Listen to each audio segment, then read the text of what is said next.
토요일마다 편의점에서 만나요. 카레와 과자로 전한 마음. 2020년 3월 세상이 멈췄다. 학교의 철문이 굳게 잠겼고 아이들의 웃음소리가 사라진 골목길은 적막했다. 마스크를 쓴 사람들은 서로를 피해 걸었고 집집마다 불안한 침묵이 흘렀다. 초등학교 3학년 민수는 오늘도 혼자였다. 엄마는 새벽 5시에 나가서 밤 9시에야 돌아오는 청소 일을 하고 있었다. 코로나로 일자리가 줄어들었지만 그나마 구한 일이었다. 민수야, 엄마가 올 때까지 집에서 혼자 있어야 해. 알았지? 엄마의 목소리는 늘 미안함으로 떨렸다. 민수는 고개를 끄덕였다. 8살이었지만 이미 많은 것을 이해하고 있었다. 오후 2시, 배가 고파진 민수는 냉장고를 열어봤다. 김치 몇 조각과 반찬통에 남은 계란말이가 전부였다. 쌀통도 바닥에 보였다. 민수는 저금통을 흔들어 봤다. 동전들이 바닥에서 쨍 소리를 내며 굴렀다. 1,000원짜리 지폐 2장과 500원짜리 동전 몇 개. 계산해보니 3,500원이었다. 이걸로 뭐 먹지?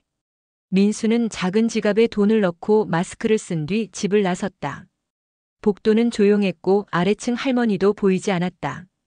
모두들 집 안에 숨어 있는 것 같았다. 골목 어귀의 작은 편의점. 민수에게는 가장 친숙한 곳이었다. 자동문이 열리며 익숙한 냉장고 소음과 편의점 특유의 냄새가 반겼다.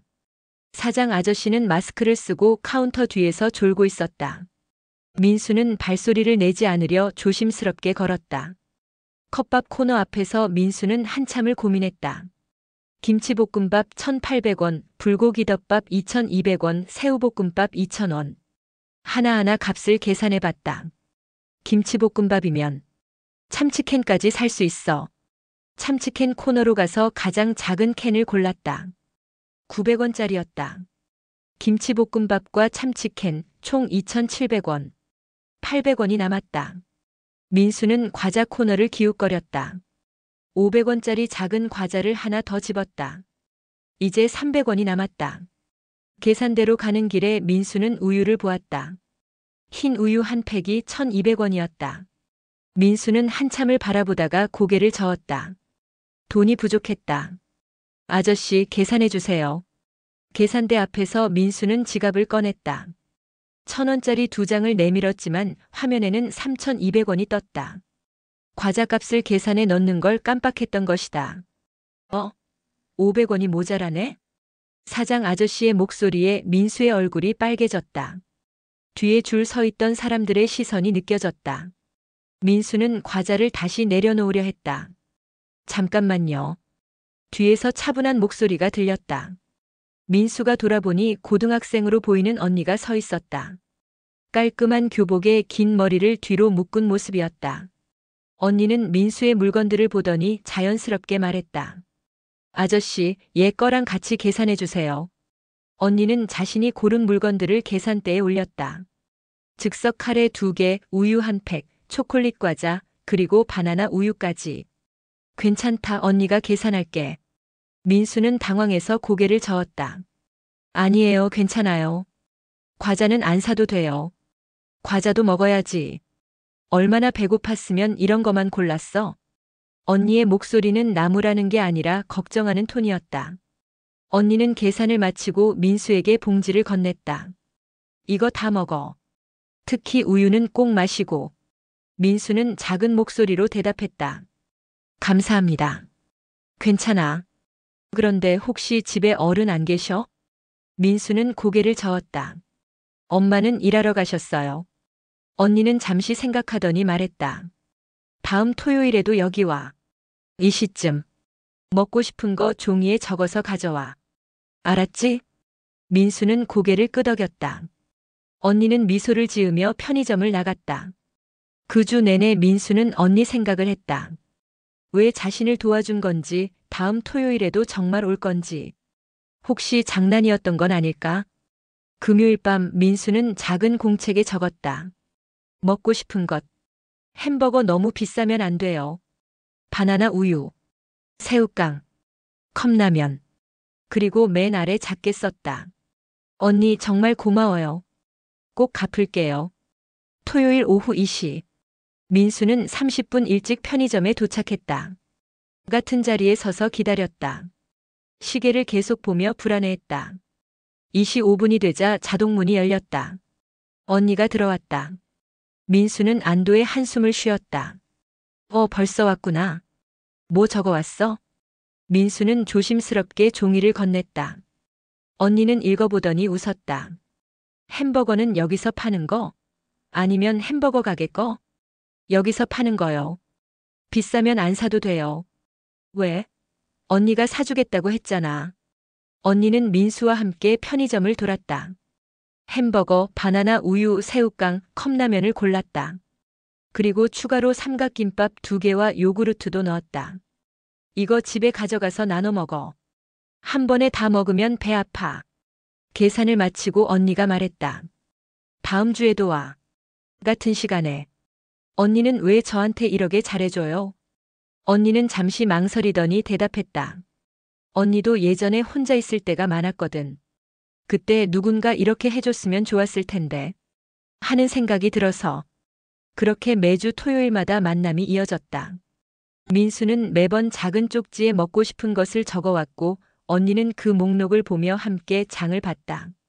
어떤 날은 도시락을 사주기도 했고 어떤 날은 과일을 사주기도 했다. 언니는 항상 집에서 혼자 먹지 말고 엄마랑 같이 먹으라고 말했다. 민수는 점점 언니를 의지하게 됐다. 일주일 내내 토요일만 기다렸다. 그리고 언니도 민수를 만나는 게 즐거워 보였다. 민수야, 학교는 언제 시작해? 모르겠어요. 계속 연기된다고 해요. 심심하지? 언니 만나는 날은 안 심심해요. 언니는 미소를 지었다. 둘 사이에는 이름도 연락처도 묻지 않는 암묵적인 약속이 있었다. 그냥 언니와 민수로 불렀다. 어느 날 엄마가 일찍 들어왔다.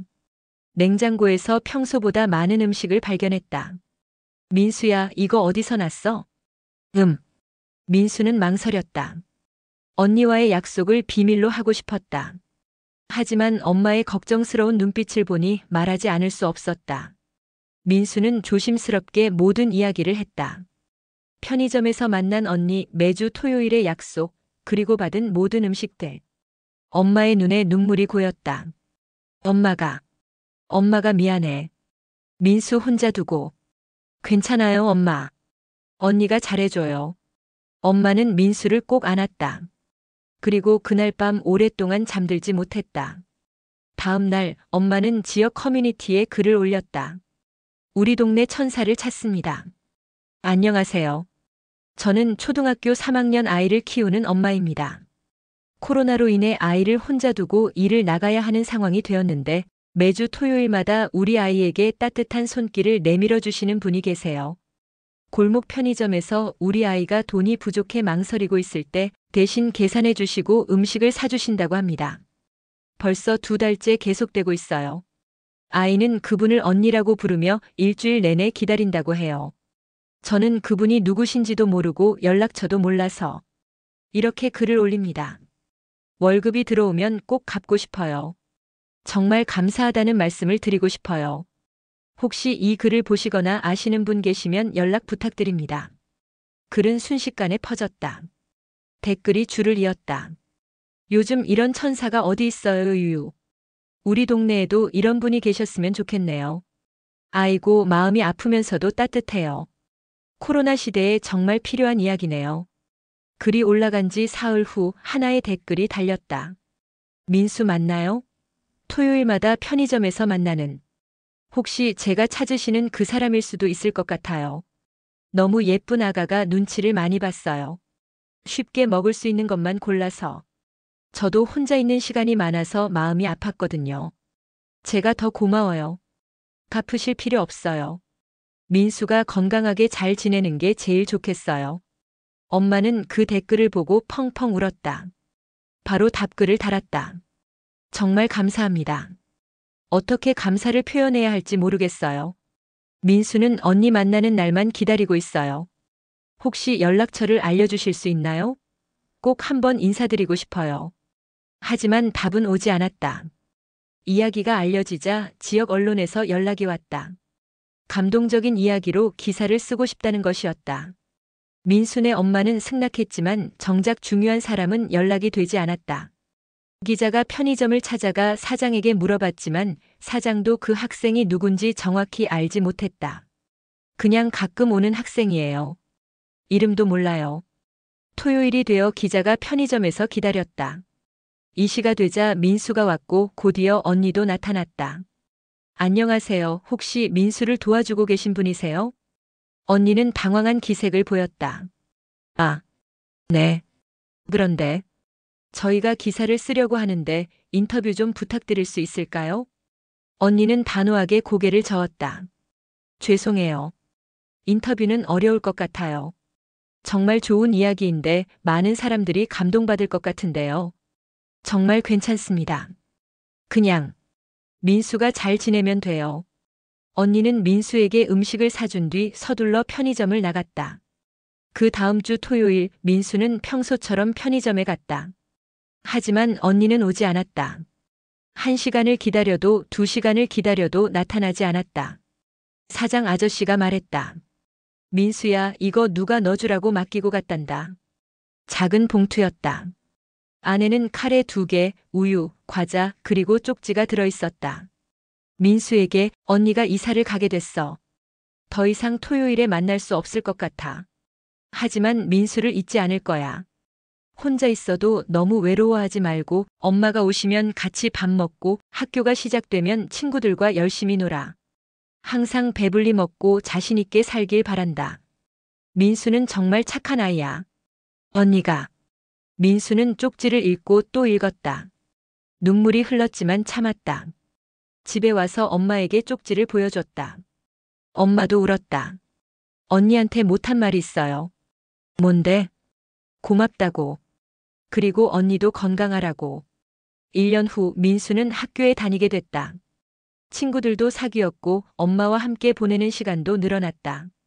하지만 여전히 토요일이면 그 편의점 앞을 지나간다. 혹시 언니를 만날 수 있을까 하는 마음으로.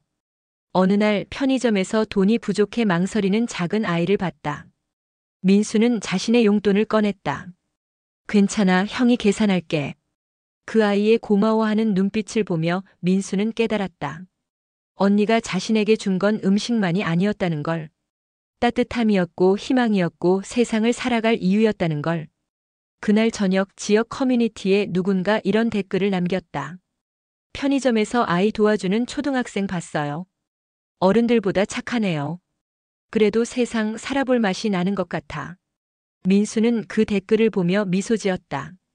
언니의 마음이 계속 이어지고 있다는 걸 알았다. 세상은 여전히 어렵고 춥지만 그래도 살아볼 만한 곳이었다. 작은 손길 하나가, 작은 마음 하나가 세상을 바꿀 수 있다는 걸 민수는 이제 알고 있었다.